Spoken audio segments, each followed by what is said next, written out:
O spoofing é uma outra situação de manipulação de mercado, essa sim considerada ilegal. Inclusive já houveram situações na própria Bolsa Brasileira onde players que são conhecidos, inclusive institucionais, foram multados pela prática de spoofing. Nos Estados Unidos isso é uma prática, apesar de frequente, também legal, e muitos players já foram multados, só que é muito difícil detectar o spoofing como fraudulento, como manipulação, apesar de ser muito claro e visível ver na tela. Por quê? Porque como as ordens em aberto no book, elas podem a qualquer tempo serem canceladas e não necessariamente são obrigadas à sua execução, é muito difícil comprovar um spoofing, tá? Mas o spoofing é uma prática muito comum, que vai acontecer várias vezes por dia, vocês vão ver na sala ao vivo, então, um monte de vezes isso acontecer, e apesar de ilegal, a CVM ou a SEC nos Estados Unidos não conseguem fazer nada a respeito pela dificuldade de provar que isso é um spoofing. Quando pega alguma coisa ou outra é porque foi uma denúncia ou, sei lá, uma coisa muito absurda, aí às vezes pega. Mas normalmente não vai acontecer nada, apesar de ilegal. O que é o spoofing, pessoal? É a colocação de uma ordem de blefe, tá? É a colocação de uma ordem que não obrigatoriamente os players querem que execute para pressionar o mercado na posição contrária. Como assim, Felipe? Às vezes a gente tem um mercado pesando a posição na venda, ou seja, aumentando a oferta na venda para pesar o book, para empurrar o book numa posição que o cara tem aqui embaixo que ele quer comprar. Aí sim, ele quer comprar, ele não quer vender. Mas ele oferta a venda grande demais para pressionar o mercado, ou seja, para o mercado ver aquilo, se assustar com aquilo, entrar vendendo junto e arrastar o preço para cima da ordem de compra dele. Ao contrário do que ele blefou.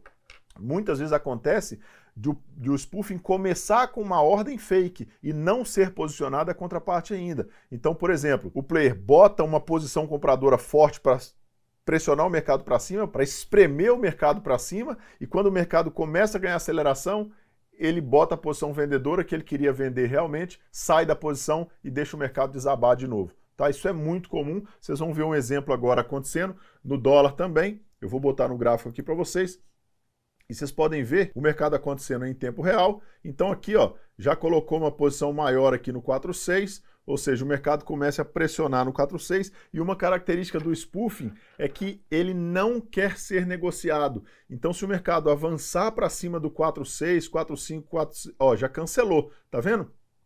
Ele não quer ser negociado, é um blefe. Então se ele bota a ordem, se o player bota a ordem grande para pressionar o mercado, e por acaso o mercado ameaça ir para cima da ordem dele, ele cancela a ordem, tá? É um blefe, ele não quer negociar, ele só quer pressionar o mercado para cima.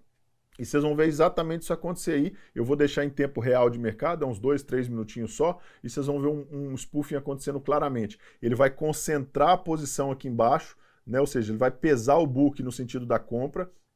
Já está pesando aqui, ó. Ele já colocou inclusive uma concentração entre o 4.5 e o 4.3 aqui. Está pesando o book, você vai ver essa concentração aumentar e subir o preço, ó.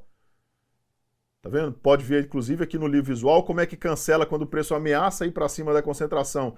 Essas ordens são canceladas imediatamente, ou seja, é um blefe puro, mas mesmo assim, para quem não entende, a grande parte do mercado, né, acaba recebendo pressão disso aí, que não acompanha essas dinâmicas de preço, e o mercado começa a subir.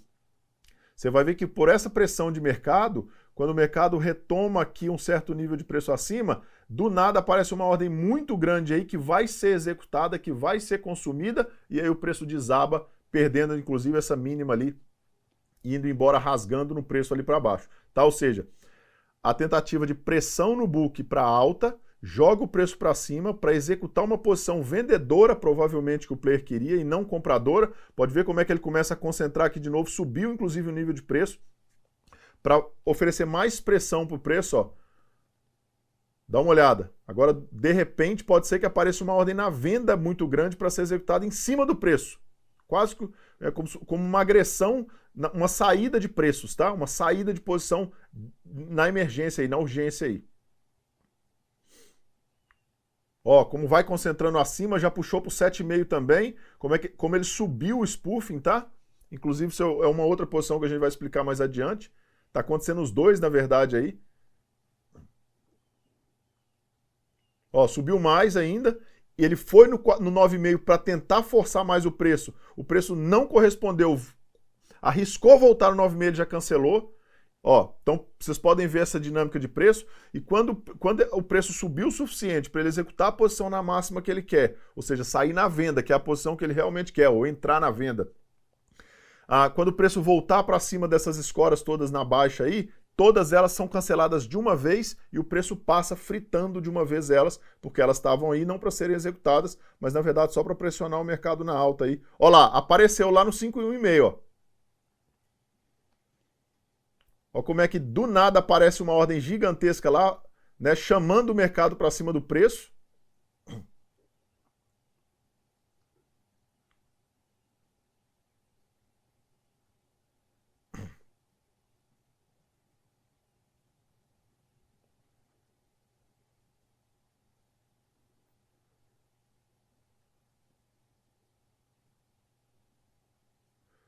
Subiu mais a pressão no book para tentar jogar a ordem lá em cima do nível de preço, do 5,1,5.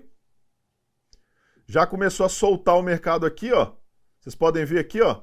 Do 4,9,5 para cima ele já começou a soltar o mercado. Puxou no 1,5. Olha lá, puxou a ordem no 1,5, negociou a posição e agora o mercado ele sai com a posição e agora o mercado volta para testar provavelmente esses níveis abaixo de preço e o mercado vai passar fritando porque ele cancela tudo e é como se puxasse um bueiro aí de baixo e o cara caísse no buraco, né? Então isso aí, vocês vão ver, eu vou deixar o mercado acelerar aí para vocês verem. Olha lá o cancelamento, olha o cancelamento. Olha como é que já limpa o mercado aqui, ó. Ele foi exatamente no 1,5, consumiu tudo que tinha que consumir, volta, dá inclusive um gap ali, porque começa a ficar sem liquidez, começa o cancelamento muito agressivo. Aqui vai cancelar também, você vai ver que o mercado frita em cima da posição, olha lá, ó. Foi embora tudo, tá? E ele já está lá no 40 de novo, ó, esperando o mercado lá, provavelmente, para liquidar a posição vendedora lá de cima, ou para começar a reposicionar aqui, a remontar a compra, se ele estiver montando posição. Já cancelou também, o mercado provavelmente vai passar adiante, ganha aceleração, e aí como ele não segura a posição, ele fez um spoofing para jogar, entrar na posição vendedora e aí cancela tudo que tinha embaixo, ou seja, ele libera o mercado e agora ele está vendido, o mercado desaba e ele não precisa fazer esforço e é assim que ele ganha dinheiro. Isso aí é um spoofing, pessoal. Vocês viram claramente na tela acontecer, tá? Isso vai acontecer muitas vezes por dia, como eu falei para vocês. E nas salas ao vivo, nas aulas ao vivo, enfim, nas salas ao vivo vocês vão ver um monte disso acontecer. Eu vou mostrar pessoalmente para vocês, ou os monitores que fazem as salas também vão mostrar pessoalmente para vocês. No índice, no dólar, o padrão é exatamente o mesmo. E vocês podem ver como é que grandes players que sabem como trabalhar os preços, eles conseguem manipular preços e ordens para dar vantagens competitivas nessa negociação. Aí mesmo ele pressiona o mercado na compra, busca a posição vendedora que ele queria vender e não comprar, mas ele finge que ele quer comprar para pressionar o mercado, e quando o mercado está pertinho lá, ele só coloca a ordem para sair e aí limpa o mercado para baixo. Quando limpa o mercado para baixo, é como se tirasse um bueiro. O mercado perde a liquidez na baixa e sobra um